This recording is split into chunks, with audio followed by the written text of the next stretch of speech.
Good morning, Toronto. How are you doing? I hope you had a lot of coffee because there will be some math. And by the way, I'm Italian, so I always mess up math and math, so you guys need to pick one of the two. So today I want to talk to you about the system that I built for my startup. And I'm just starting with a very quick, simple question for you. How many of you think I'm going to talk about TensorFlow? Well, good. Meaning that you read the abstract of the talk. That was my test. So today we are going to just talk about this nice little system that I designed. And how many of you are familiar with cooperative filtering? How many of you know what cooperative filtering is? Then it's going to be a nice talk. So we're going to kind of explore how the whole system is built. And at these basics, there's two simple technologies, Node and Redis. Do you know anything about any of them? How many of you are using Redis, by the way? Show me the Redis hands. Good. And Node? Oh, the same people.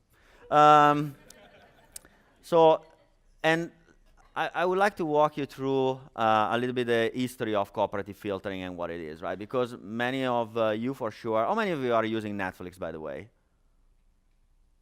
The other one are downloading BitTorrent still, huh? I got it. It's gonna be next year talk. But my talk is about cooperative filtering, or just simply how to win the $1 million Netflix challenge. How many of you know about this challenge? Okay. I guess nobody of you won it, right? Because, and it's kind of funny because I thought it was a great start and an icebreaker, because I don't know how many of you know, but Netflix paid $1 million to whoever could increase the performance of their recommendation engine, right? And this team won after 4 years of research, right? And so this guy, they got, you know, $1 million cash in their pocket. I mean, 4 or 5 guys, so it's still 200 grand per person. I hope they got paid cash, so less taxes. But if you guys read this article on Wired, you see that basically Netflix decided not to use it, even though they proved that they were 10.83 times faster and more accurate than the original Netflix algorithm. Why? Because engineers, they assessed this algorithm and they said, are you freaking kidding me? It's going to take us probably $50 million to run this thing, right? So the engineering cost was too high and too complex to maintain. So I think what I would like to show you today is just a very simple case. I thought it was a funny joke, but I'm still doubting that it really works. So just keep it simple and stupid. That's the most important thing.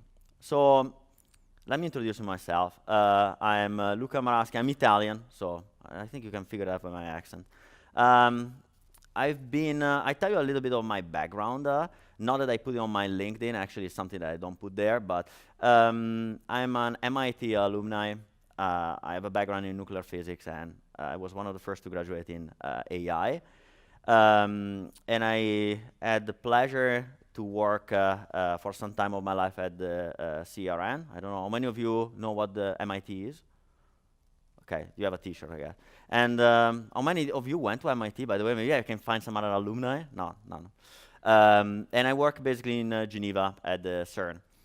And there I worked on the first system that was later called quantum computing. And there is where I figured out that sometimes you don't need a supercomputer to run to solve a simple problem. So a couple of years ago, my best friend and I, we were hanging out and we said, what shall we do tonight? There's nothing to do. We are very active and sportive people. We love to connect with other people. And we saw that there was nothing that could connect us in a very fast an easy way to other people and let us basically discover things that we love to do around us. And so we created a company, and we said, we call it Let's Do It. I'm not going to ask how many of you know about Let's Do It, because it's going to be a shaming for me. But so our mission is exactly this one. So it's very important to understand what we try to do. So we are two guys that wants to build a company. I kind of skipped the part with no money because it was implicit in the discussion.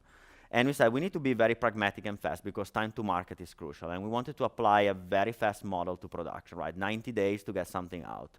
And one of our core values was we want to enlarge your audience, right? Your friends, your interest.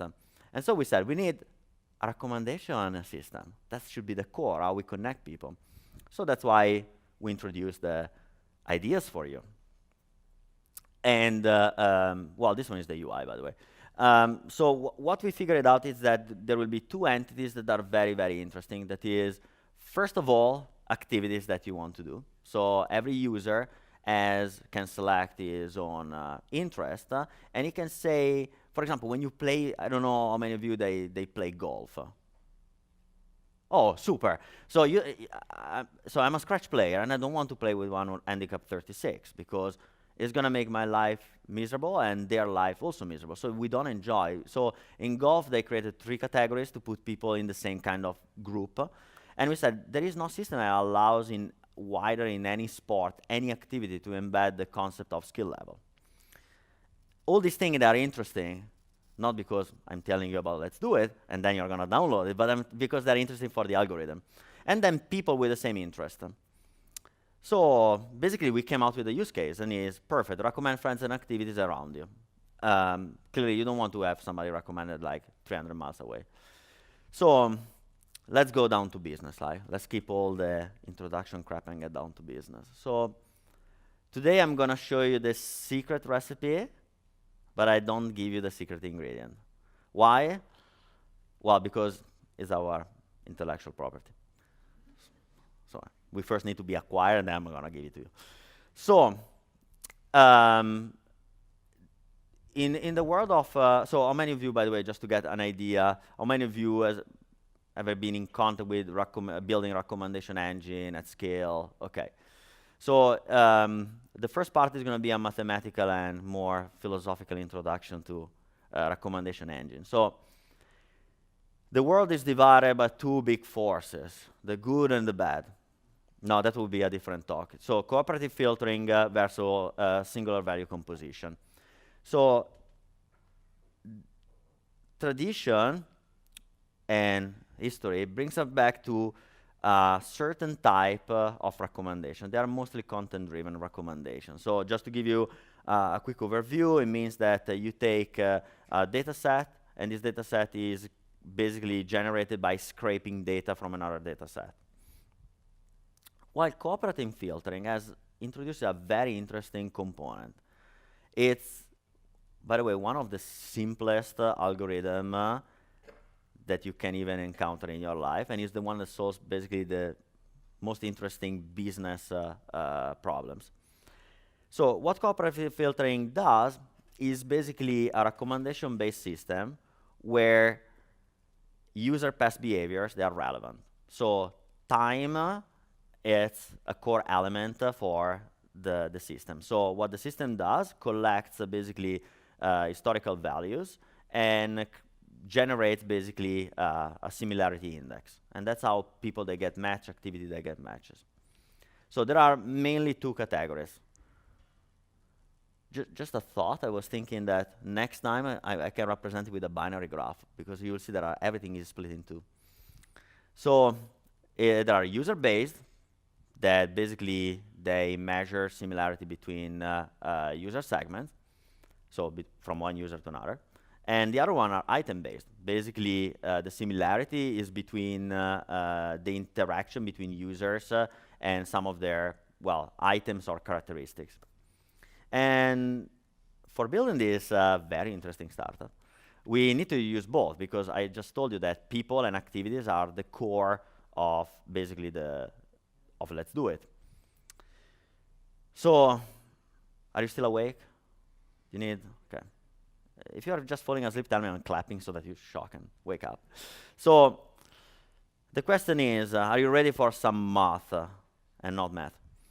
So, let's start with the simplest thing. User-based collaborative filtering. So, I will continuously exchange collaborative and cooperative, because Wikipedia tells us it's collaborative, but every kind of textbook says cooperative or collaborative is exactly the same thing. So, how many of you do have a mathematical physics background? Good. So, how many of you are familiar with what a cosine is? Good. Because I finally realized why I went to university. It was to build this algorithm. I found that like 4 years of my life, they were well invested in understanding what a cosine similarity is. So, anybody of you knows how to read these formulas? That, by the way, I brutally copied from Wikipedia because typing it in MATLAB would take me longer than the entire presentation.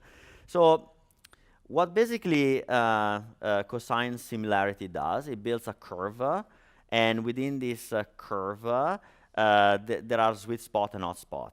And without going into too many details, cosine similarity is crucial for cooperative filtering because it's going to be later used for the decay factor. And we just said that time is crucial, so keep it in mind. This talk is all about remembering points and connecting the dots at the end. It feels like Steve Jobs' talk, right? So,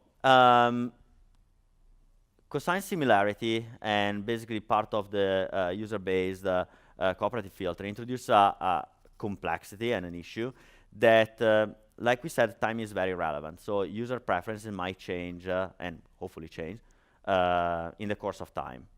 And this one means that pre-computing the entire matrix of recommendation becomes highly relevant with time. So you would basically use a lot of computing power to generate a recommendation model that becomes so irrelevant the day after that is completely useless to generate it. That's my personal point of view. Many others that might think differently, but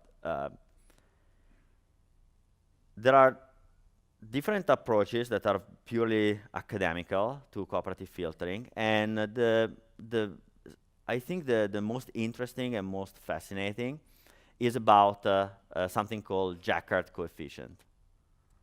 If I ask how many, I guess there's only one person that knows what Jaccard Coefficient is, and he's the gentleman sitting over there.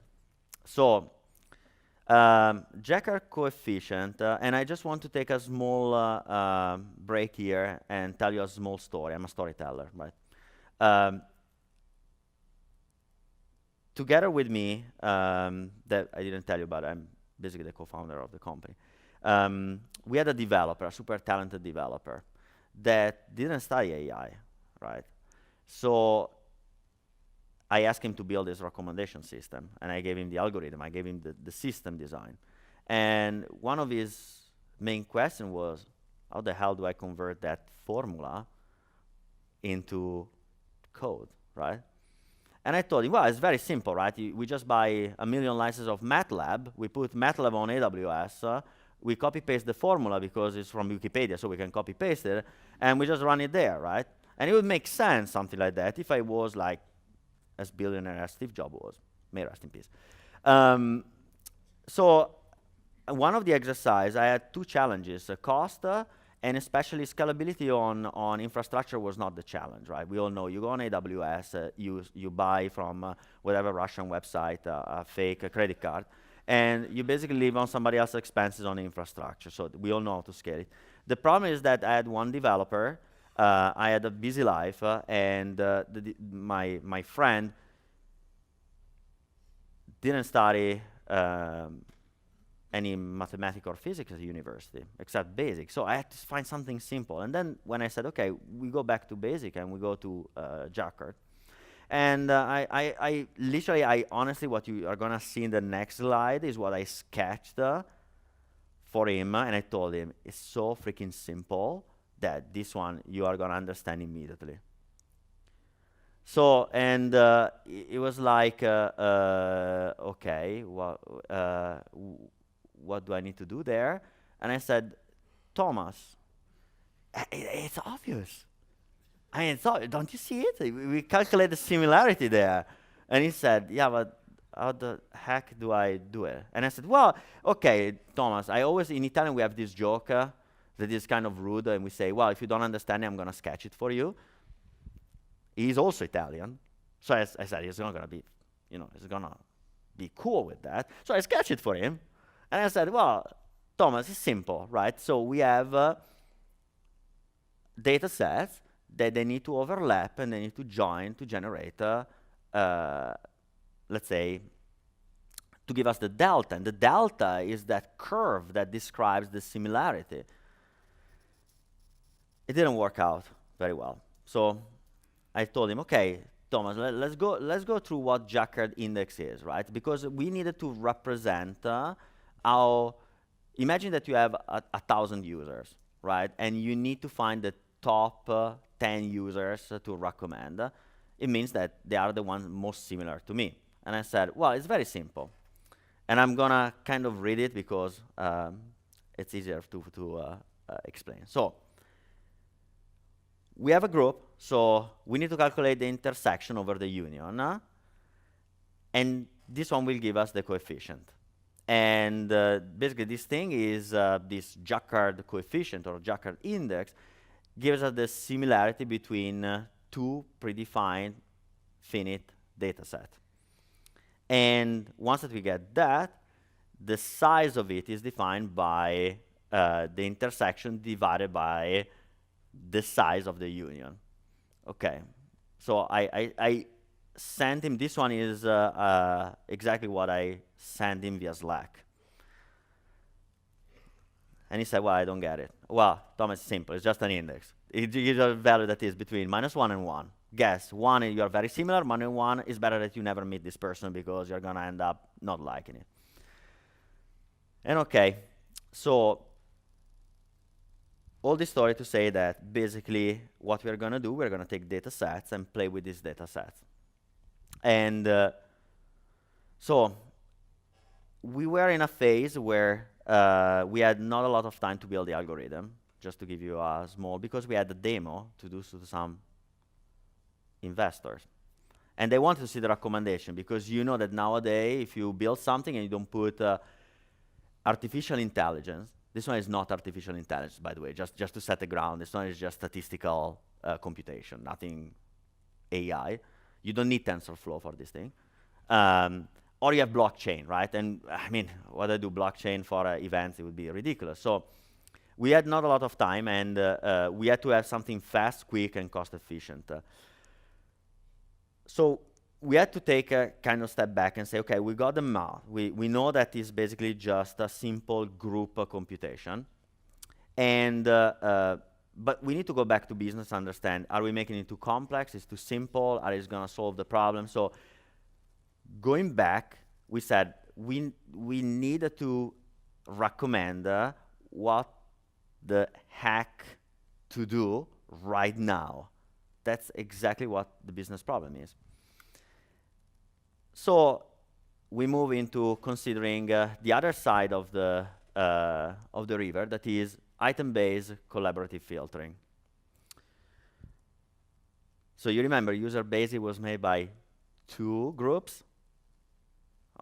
Guess how many groups there are in item-based? I don't have prices, but I promise you I will send you a nice price. Exactly, there are 2. So, and these 2 are basically kind of very simple. So, in order to calculate item-based cooperative filtering, as you can see, there are few algorithms that you can write. You have the Cosine based similarity, correlation-based, adjusted cosine, or just the Jacquard Index, the one that we just saw. And in order to calculate the prediction, there are 2 flows, that is weighted sum and regression. So not to go in the boring side of explaining what these 2 things are, basically, Jacquard gives an index, which is an absolute index. And going back to the beginning, I told you that time is crucial. So what regression does is going to apply that decay model to the model that you generate from a Jacquard index. So back to business and make it simple, because I think you guys want to see some code. By the way, just to tell you, the code that I'm going to show you today is going to be soon open sourced.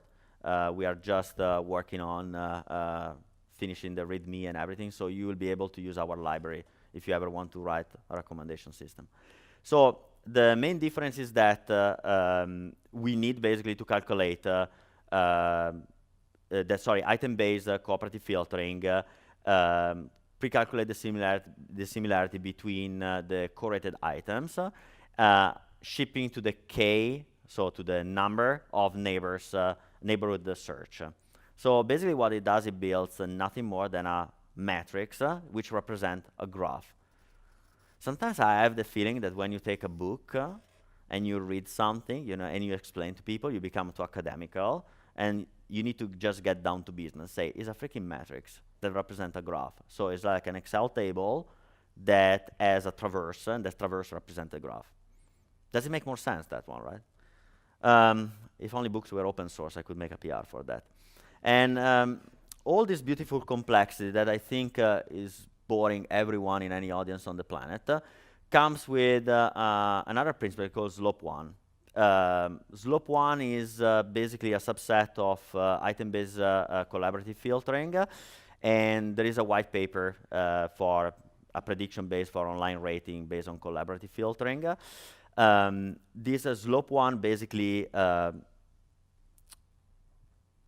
is a subset of basically item-based collaborative filtering, and is basically based for rating systems. So as you know, on Netflix, you can basically put how many stars that movie has, and that one is called rating system. And that one basically applies an index, a scoring on top of a single entry data set. And slope 1 basically applies a model on top of it. So nothing super complicated. I mean, I can show you basically what it does. It basically calculates the kind of average of the values and apply it to the initial values where the scoring of similarity is going to be applied. Okay, but honestly, I'm getting dry with theory. Because I've been all through this, through university, explained to people, and I figured out that the best way to explain what a recommendation system is just to show some code. So, like I said, I want to skip some of the theory business and get down to business, because I guess everyone wants to know how the hell we did it. So, I just want to give you 4 principles that we applied, just for you to have a kind of baseline. We are a startup. We don't have a DevOps guide. We need to be fast to the market, and we are not Facebook yet. So I told you that the skill level is going to be that rating thing that we don't have in the movie. So let me show you something very, very interesting, and I tell you the problem, and I hope this thing can apply to millions of problems that you also have. Not problems. In Microsoft, they say challenges. So can you guys read it? Can you guys read it? Okay. So simple mathematical thing. I go to play golf, I have an handicap from 0 to 36. I play soccer, I can be, like we say in Italian, a sola, means I can barely hit the ball, or I can be Maradona, right? Well, probably not the best example.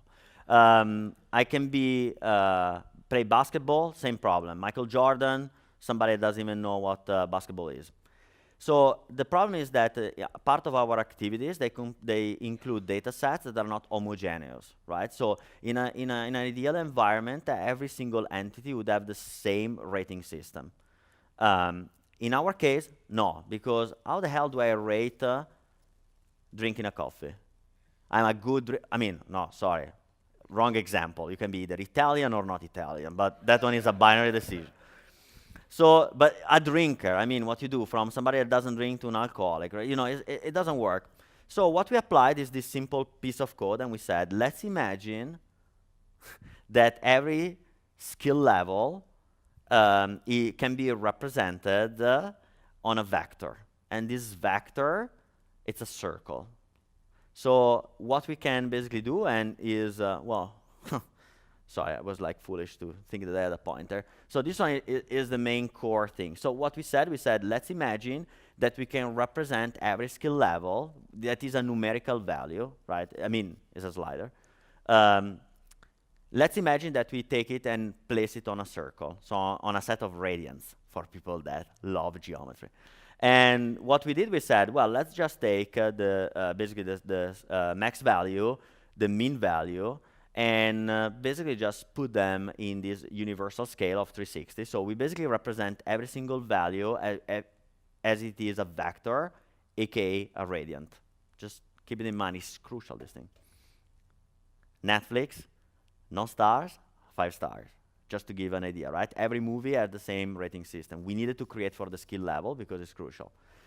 So now we have activities and skill level that are represented in a vectorial scale. So, and we all know that vectorial calculation is super cool. I personally don't think so, but.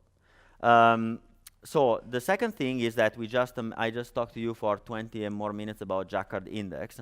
And for you, gave a little bit about that, and for the people that didn't give a damn about it, still in a scale, let's try to give it a context with the vectorial representation of this entity. So this one is basically the function that we wrote, right?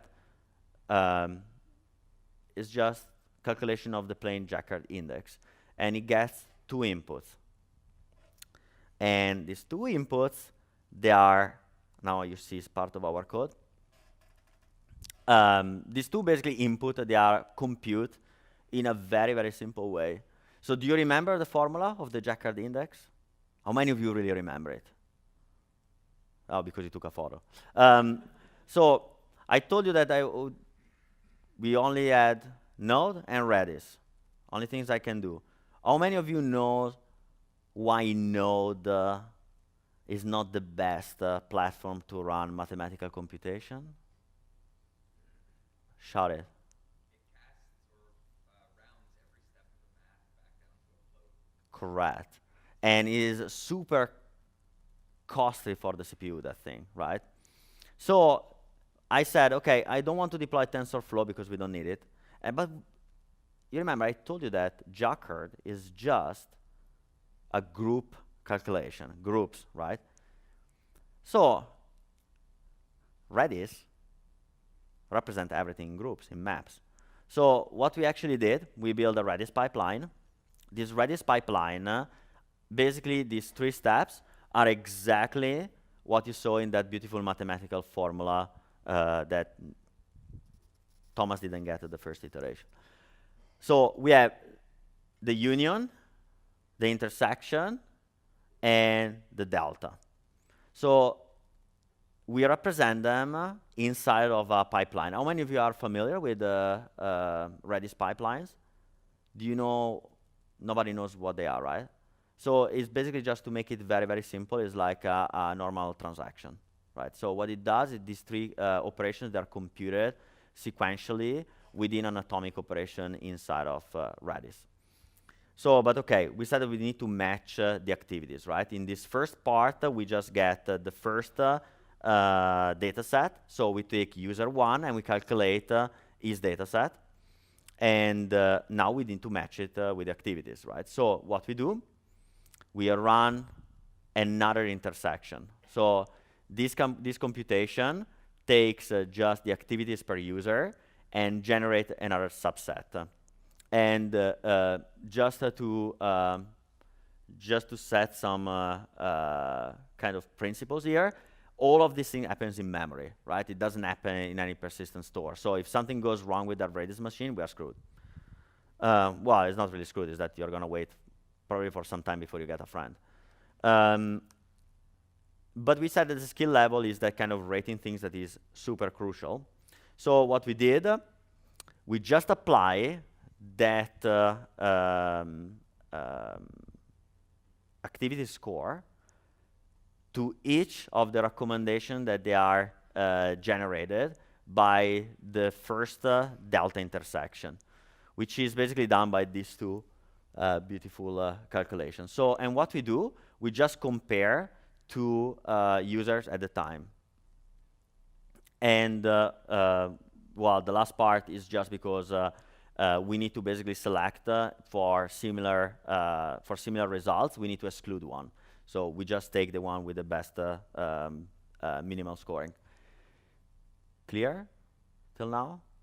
So just to recap, what we just did, we just used Redis to resolve a mathematical formula that is composed by 3 steps: union, intersection, delta. So, like I told you, we use Redis, and everything is stored in a temp table. Why? Because Redis is a temp table itself, and when you compute these operations, they need to be super fast, and the traversing and the lookup needs to be done as fast as possible, right? Or else it's going to take a millennium for you to find a new friends. And we want you to find new friends and new things to do, right? So let's go basically a little bit through the 3 steps. So Redis Z-Union store, what it does, takes two groups, intersect them, union them, and store them in a temp field, and once again, it's a table. Then we have Z-range. Basically is doing an intersection, but ordered by a value. So as you remember, we gave him a Z-index, and that Z-index is basically the kind of discriminator for the sorting. And like I said, the pipeline is an execution scope. But I mean, if you are more familiar with transactions, there's no rollback, but it's the same thing. So where is the secret ingredient? As you can see, the functions, they are not completed. There is a curly, but they are missing a last step, right? And I told you that the last step is basically our IP. So probably in the next few months, you will see a white paper coming out that is a time decay factor. It's basically applying time to all this subset of data in a time relative way. How many of you know about Einstein relativity and time relativity? Okay, it's applying the same principle to this, basically this. I mean, you could do it in Excel, all this thing, right? But Office 365 license, I mean, okay. Microsoft, if you are listening, Excel as a service for running this thing, and you save me a lot of troubles. So the question is, where do we store it? And here is I think the very interesting thing. So we are running a mobile app and a website, and I work in distributed system, and I know that building APIs is boring, right? How many of you are building APIs as a daily job? Do you like it? Okay, because I never liked it, to be honest. So what we said, and I was sitting with Thomas, and he said, well, you know, okay, but now we are in Redis, right? But what if Redis goes down? Well, it means that all Amazon is down, but okay, disaster recovery. But how can we have this computation kind of pre-generated and ready? And, you know, Redis is generating on every computation 1.8 million records. So imagine what AWS is seeing, that there is some kind of psychopath that is running 1.8 million table computation on a small Redis instance, and they see that they disappear after like 1 minute that are generated. They say, this guy, they're doing something nasty there. No, actually what we are doing, we use Redis to compute, because Node needs to be fully stateless, right? Because Node is running, and you will see where it's running. But all the recommendations, they are materialized.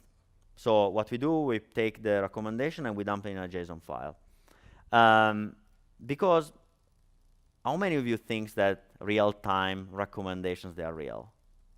How many of you think that, oh, sorry, question. For the Netflix user, because the BitTorrent is a different story.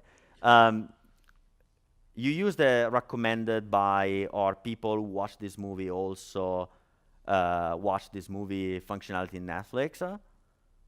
So, do you think it's calculated real time or batch, or do you know how it's calculated? Do you have an idea?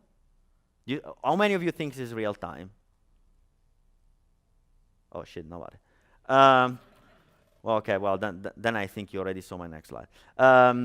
So because nobody does real-time recommendations, they are pre-computed usually few days before.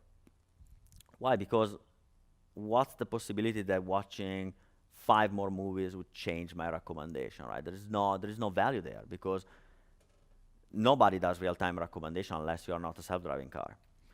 So the question is that whoever told you that every recommendation needs to be real-time was just a big liar. And so given this principle, we said, okay, well, we have all this freaking big data set because we pull in memory something like, I don't remember, probably 1.8 megabyte per round trip, which in terms of data is huge. If you think a 1.8 megabyte Excel file is big, right? Well, in Excel, there's also Clippy that takes a few kilobytes to be there. But so what we do, we just take that materialized JSON and expose it through GraphQL. Familiar with GraphQL? Okay, super. It's the simplest schema on the planet because it's exposed one single entity, and this entity is an integer that guesses between -1 and 1. So it's probably the simplest schema in GraphQL. And the question is, but does it really scale this thing, right? So the answer is yes, and I tell you why in a very simple way. So we apply the principle of distributed system to solving this Excel problem. That is divide et impera. Familiar? Is Philip II of Macedonia. It was his motto to run his war, and he said, if I can make this unit as small and efficient as possible, I can control it and master it. And the same thing, I can do it with problems. If I simplify the problem, I can master it. And if you look, the system is highly distributed. We have very, very thin proxy functions, the one that you saw. We have Redis, and Redis is running on version 2.0 plus. So guess what? It clusters. And all computation in Redis, they are clustered by nature. And the most complex computation that we do is clearly the Z-unit and Z-intersect, which have the same time complexity, which is a simple linear logarithmic complexity. So meaning that if we add 1 billion more records, then it becomes a little bit slower, so we can live with it. And apart making a typo in my slide, but a node acts as an orchestrator only. So node is doing nothing but making some RPC call down to Redis. And because, like I told you, Redis is born to do group computation. That's exactly what we need to do. And do you know what kind of computation, group computation, Redis does? No. Try. No, okay. So they're called Z computations. And in basically this kind of computation, they are super efficient on a linear scale, but highly inefficient on a multidimensional scale, right? So what it means is that if you calculate just on key value, they are super fast, but if inside of a value you put another table, it becomes extremely slow. And we are just applying this very simple computation that are key value. And the thing is that has to be super easy to deploy because we don't have a DevOps. We are not hiring. So probably next year I will put a slide we are hiring. So I didn't want to manage yet another Kubernetes cluster. So we decided to deploy on Lambda. Because it's hipster, everyone wants functions. So plus B is exactly the perfect scope for a function, right? It's just a simple proxy. And I forgot the slide. But what is extremely important in this thing is that node is completely irrelevant in this equation unless to coordinate just these 3 operations in sequence. And we use SNS to trigger them, so they are not a time-based recommendation, but if you are building a recommendation system, make it event-driven. Use just SNS. But I love Kafka. How many of you know Kafka? Great. It is a freaking pain in the butt to deploy and to maintain because of Zookeeper. So I said, well, we need to still communicate because once that I generate this, remember, we generated this 1.8 meg result, and it needs to go into a CDN, right? So somebody needs to do that job, right? He cannot do it by himself. So what we have Redis pub sub, and this one communicates to our Kubernetes cluster. We are running, GraphQL is running on Kubernetes on a single pod. We have an operator that takes care of detecting events, taking that event from Redis, compute the table into a JSON file, and shut down that table in Redis. Not because it costs money, it's just because, like I said, the more stuff you leave in Redis, the slower it becomes. And so we act with this fantastic principle that is data is materialized at the edge. So whatever we do, basically, in order to keep efficiency very, very high, is a static asset. So what we do, we apply the same web technology principle of putting assets at the edge. We have our data at the edge. And, so what's next exactly there? So one thing is that we are evolving the algorithm to optimize some of the computation, because one of the biggest problems that we saw recently, and if you try to run the library, which is going to be called recommend me, fantasy was not an option there, you will see that basically recommend me has a huge impact once that you hit the 10 million recommendation cap. And 10 million is because it's kind of a cap in Redis in number of rows that they can be kind of persist in memory, given our size of data set. And the next thing that you should do to see how this thing performs and works is just to download the app and try it by yourself. And I would tell you that you will see some very interesting behaviors there. And what I highly recommend if you try to build a cooperative filtering system, aka just a simple recommendation system, is that you see that most of the time what is recommended to you does not make sense. And it's up to you to understand why it does not make sense. Is because the factors that they influence that scoring, they are mostly not so linear as expected, right? So they are kind of influenced by so many parameters that sometimes a movie is recommended to you that does not make really sense. But in case of Let's Do It, it's very simple because, like I said, we are not multidimensional, so it's very, very simple. Well, thank you. Thank you for not falling asleep listening to math. Usually that was my reaction at MIT when I attended a few classes for mathematical computation in group theory. And if you have any questions, just tweet me or just download the library. It's going to be available probably first week of December, so next week. You will have it for Christmas season, by the way.